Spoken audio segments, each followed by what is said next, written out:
एक नगर में एक राजा ने एक भव्य मंदिर बनवाया जिसमें श्री कृष्ण की सुंदर मूर्ति स्थापित की गई, परंतु राजा ने स्वयं कभी उस मूर्ति की पूजा नहीं की।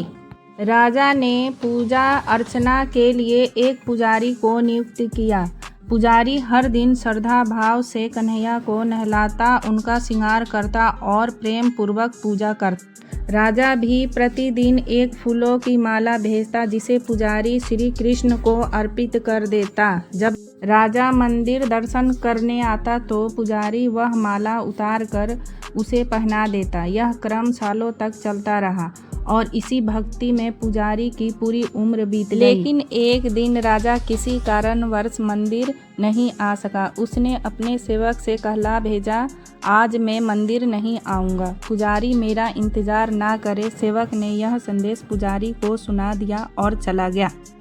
पुजारी ने हमेशा की तरह कन्हैया को माला पहना दी, लेकिन जब शाम हुई तो उसे चिंता होने लगी। अभी तक मैं हर रोज़ यह माला राजा को पहनाता था, पर आज अब क्या करूं? कुछ देर सोचने के बाद उसके मन में कहा, क्यों ना आज मैं स्वयं यह माला पहन लूं। अब मेरी उम्र भी ढल गई है, जीवन का क्या भरोसा कब समाप्त हो जाए। यह सोचकर पुजारी ने कन्हैया के गले से माला उतारी और खुद पहन ली।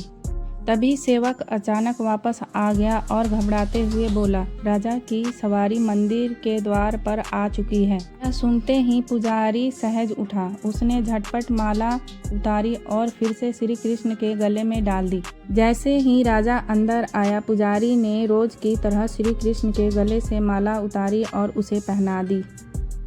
लेकिन राजा ने गौर किया कि माला में एक सफ़ेद बाल अटका हुआ था।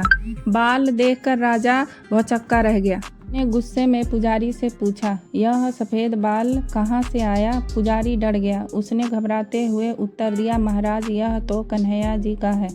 यह सुनकर राजा का क्रोध और बढ़ गया। वह गरज कर बोला, क्या मूर्खता की बात कर रहे हो? कन्हैया भगवान है, उसके बाल सफ़ेद कैसे हो सकते हैं? अवश्य ही तुमने यह माला स्वयं पहनी होगी। राजा ने तुरंत फरमान जारी किया, कल प्रातः मैं स्वयं ही श्री कृष्ण का श्रृंगार करूंगा। यदि उनके बाल वास्तव में सफ़ेद नहीं हुए तो राजा की यह बात सुनकर पुजारी भयभीत हो गया। वह रोता हुआ भगवान श्री कृष्ण के चरणों में गिर पड़ा। हे केशव, मुझसे अपराध हो गया, किंतु मुझे बचा लो। प्रभु जीवन भर आपकी सेवा की है, अब मुझे आप कृपा करो। यही प्रार्थना करते करते पुजारी को नींद आ गई। अगली सुबह राजा मंदिर पहुंचा और पुजारी से बोला, आज मैं स्वयं कन्हैया जी का श्रृंगार करूंगा। राजा ने जैसे ही मुकुट हटाया, सभी अवाक रह गए। श्री कृष्ण के सभी बाल सफ़ेद हो चुके थे।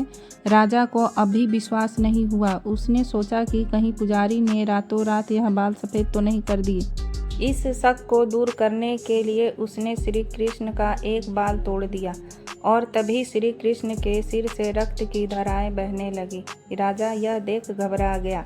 उसने कांपते हुए भगवान के चरणों में गिरकर क्षमा याचना की। हे प्रभु, मैं आपको केवल एक मूर्ति समझा, परंतु आप तो साक्षात भगवान हैं।